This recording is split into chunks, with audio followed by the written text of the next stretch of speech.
Oi, gente, na aula de hoje vamos tratar de inversos laterais e transformações lineares.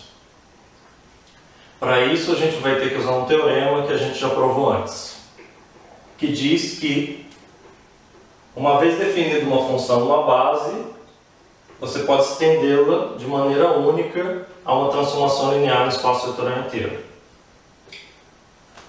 Ou seja, se você tem espaços vetoriais E e F e uma base B de E, e agora você define uma função f pequeno de B em F, existe uma única transformação linear A de E em F, tal que A restrita B é igual a F. Uma outra maneira de ver é que para definir uma transformação linear em E, basta você defini-la numa base B de E. E uma vez definida ela numa base, tem uma única maneira de estender ela para o espaço inteiro. Uma consequência é que se você tem duas transformações lineares, A e A', com os mesmos valores numa base B, então elas são iguais. Agora, a primeira proposição diz que uma transformação linear de E em F tem inversa à direita linear de F em E, se somente se ela é sobrejetora. A ida não vai usar aquela linear.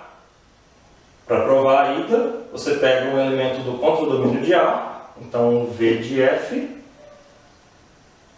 Você calcula o B em V, que a gente está supondo que a A tem um inverso lateral B. Então você tem um vetor de E. Agora você calcula A de U. A de U vai ser A de B de V. Então, AB de V, mais AB é o inverso lateral direita de A. Então, AB é identidade. Então, AB de V é V. Então, eu comecei com o vetor do contradomínio de A e consegui achar um outro U, tal que A de U é V. Isso é exatamente dizer que ela é sobrejetora. Agora, o outro lado.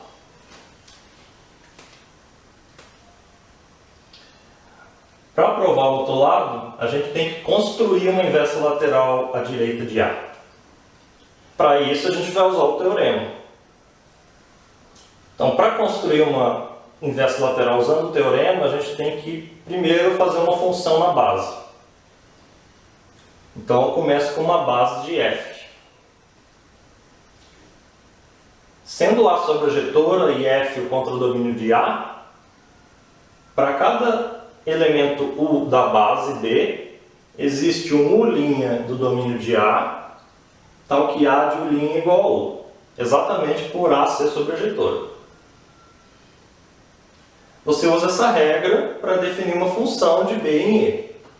Para cada elemento da base U, você associa o elemento U', tal que A de U' é U. Isso é uma função bem definida. É verdade que ela não é única.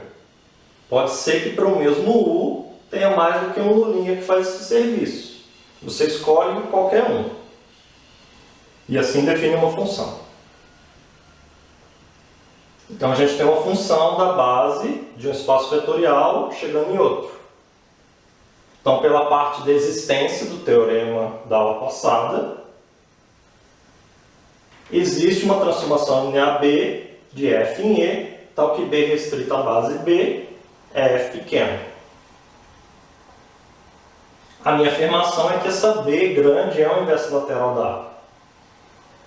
Notem que a gente construiu a F pequeno de modo que na base B ela já vai ser algum tipo de inverso lateral da A. Então vamos verificar que a B é a inversa lateral direita de A. Eu vou verificar numa base inicialmente. Então vou verificar na base B. Para cada U na base B, AB aplicado em U é A de B de U. E eu defini o B de U como F de U. O B é uma extensão do F. Então isso aqui é F de U, que eu construí como sendo U'. Então isso aqui é A de U'. E A de U' é U. Então AB de U é U. Ou seja, na base B, a AB é a transformação linear identidade de F. Transformação linear identidade de F e a transformação linear AB coincidem na base B. Agora, pelo teorema novamente, só que agora a parte de unicidade, eu tenho duas transformações lineares que coincidem numa base, então elas são iguais no espaço inteiro. Com isso eu mostrei que a B é o inverso lateral da A. E acabou a prova da proposição. Agora vamos ver a segunda proposição de hoje. Ela diz que uma transformação linear possui inverso lateral à esquerda linear se somente C é uma injetora. Como na primeira proposição, a ida não vai precisar da linearidade. A gente supõe que A tem uma inversa lateral B à esquerda e mostra que A é injetora. Então tomamos dois vetores do domínio de A, U e U', com a mesma imagem. A gente tem que mostrar que eles são o mesmo. Para isso você aplica B dos dois lados. Então B de A de U é igual a B de A de U'. Então BA de U é BA de U'. Como B é o inverso lateral à esquerda de A, BA é a identidade. Então a gente tem que U igual a U' e A injetora. Para a volta a gente vai usar o teorema A novamente. Nós vamos começar com uma base de E dessa vez. A gente começa com a base A de E e a gente vai aplicar a transformação linear A nessa base. E vai chegar em algum conjunto lá dentro do F. A gente tem que lembrar agora de um resultado de uma aula passada que diz que transformações lineares injetoras levam conjuntos LI em conjuntos LI. Então a imagem dessa base vai ser um conjunto LI de F. Além disso, quando você tem um conjunto LI dentro de um espaço vetorial, você pode completar ele por uma base. Então completa esse conjunto A de A para uma base B de F. Agora definimos uma função f pequeno da base B em E, do seguinte modo. Para cada U, se o U é o A de V para algum V naquela base A que você começou, então ponha f de U igual a V. E se o U não é nenhum desses A de V, então põe f de U igual a 0. Isso é uma função bem definida, de B em E. Agora, pela parte da existência do teorema A, existe uma transformação linear B que estende a F para o F inteiro. Então existe uma B, transformação linear de F em E, tal que B de B é F. Agora a gente calcula B de A. Para cada vetor V da base A que você começou, B de A aplicado em V é a mesma coisa que B aplicado em A de V, que é a mesma coisa que F aplicado em A de V. Porque A de V é um vetor da base B. E B restrito à base B é F pequeno. E a gente definiu F pequeno justamente para que F de um A de V seja o próprio V. Então B de A de V é V. Ou seja, BA é igual a identidade de E, pelo menos na base B. Agora, pelo teorema A, a parte da unicidade, BA tem que ser identidade em todo E. Ou seja, BA é identidade e B é o inverso lateral à esquerda de A. E isso termina a prova da proposição. Agora, mais alguns resultados relacionando inversas. Primeiro, se uma transformação linear tem inversa lateral à esquerda e à direita, então essas inversas laterais coincidem. É simplesmente uma conta e não usa o fato de A ser linear. Isso vale em geral. Quando uma função tem inversa lateral à esquerda e à direita, ela é invertível. Vamos ver. B é a mesma coisa que B produto a identidade de F, mas a identidade de F é AC, então B é a mesma coisa que BAC, que é a mesma coisa que BA vezes C, e BA é a identidade de E, Então isso é a mesma coisa que identidade vezes C, que é a mesma coisa que C. Então a gente provou que B é igual a C. Um corolário desta proposição e das duas proposições anteriores é que uma transformação linear é bijetora se e somente se ela tem inversa linear. Primeiro, se ela tem inversa linear, então essa inversa é o inverso lateral à direita e à esquerda. Portanto, pelas duas proposições anteriores, a transformação linear A é injetora e sobrejetora. Portanto, ela é bijetora. Agora, o outro lado, se a A é bijetora, então ela é injetora e sobrejetora ao mesmo tempo. Pelas proposições anteriores, ela tem uma inversa lateral B à direita e tem uma inversa lateral B' à esquerda. A princípio, a B e B' podem ser diferentes, porque a gente está usando as duas proposições. Mas essa proposição que a gente acabou de provar garante que se a A tem inversa lateral à esquerda e à direita, essas inversas laterais coincidem. Então, na verdade, B é igual a B'. E essa B igual a B' vai ser uma inversa lateral à direita e à esquerda. Portanto, uma inversa de A. E A, então, tem uma inversa, que é linear porque as duas proposições anteriores garantem que essa B e B' são lineares. Agora, uma proposição que diz que quando dois espaços vetoriais de dimensão finita têm a mesma dimensão, eles são isomorfos. Isso a gente vai usar muito. Vamos ver a prova. A gente começa com uma base de E e de F. Essas duas bases têm o mesmo número de elementos, n, porque a gente está supondo que a dimensão de E e de F são iguais e finita. Então a gente pode definir uma função que leva UI em VI e uma outra que leva VI em UI. Funções de B em C e de C em B. Essas funções você pode pensar como funções de B em F e de C em E.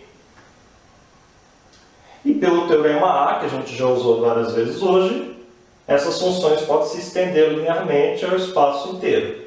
Então existem transformações lineares de E em F e de F em E, que levam o UI em VI e a outra leva VI em UI. Vamos ver que estas são uma inversa da outra.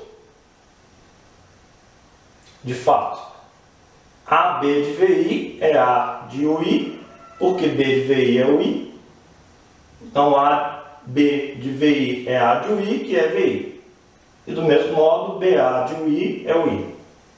Então, AB é a identidade, pelo menos na base C, e BA é a identidade, pelo menos na base B. Novamente pelo teorema A, só que agora a parte da unicidade. AB tem que ser a identidade do espaço vetorial F e BA tem que ser a identidade do espaço vetorial E. Portanto, B é uma inversa de A, ou seja, A é inversível. Então, A é uma transformação linear inversível de E em F. E essa é a definição de isomorfismo. Portanto, A é um isomorfismo de E em F e E e F são ditos isomorfos. Para finalizar a aula de hoje, vamos ver uns exemplos mais concretos. Primeiro, exemplos aqui da proposição que a gente acabou de provar, que diz que espaços vetoriais com a mesma dimensão finita são isomorfos.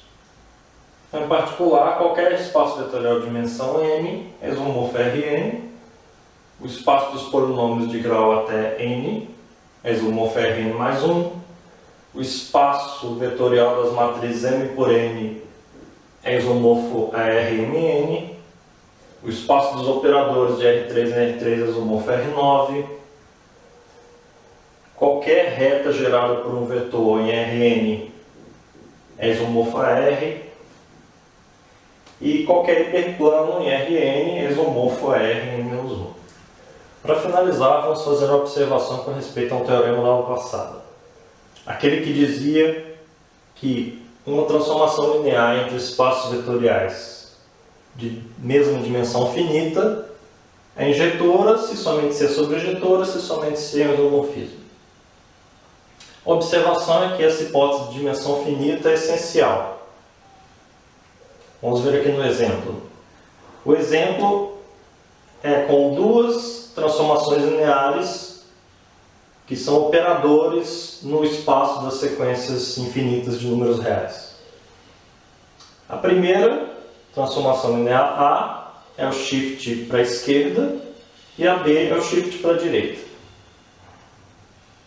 Então, fica claro que AB é identidade, porque quando você aplica B, você dá o shift para a direita, inclui um zero, e quando você aplica A de novo, você volta no que você tinha inicialmente. Mas, por outro lado, se você aplicar na ordem contrária, BA não é identidade. BA de x1, x2, xn é 0, x2, x3, xn, porque você perdeu a informação do x1 quando você aplicou o A. Então você aplica o A, você perde x1, aí quando você vai transladar com o B, você perdeu o x1, ficou 0. Então essa primeira igualdade diz pra gente que A é sobrejetora e B é injetora, mas A não é injetora, porque para qualquer valor de x1 que você coloque, o valor é o mesmo, e B não é sobrejetora, porque na imagem de B é sempre zero na primeira coordenada. Então A é sobrejetora e não injetora, e B é injetora e não sobrejetora. Então as duas dão contra-exemplos dessa afirmação de que um operador ou transformação linear é injetor se somente se é sobrejetor, no caso de dimensão infinita. Com isso a gente acaba a aula de hoje, e é isso, pessoal.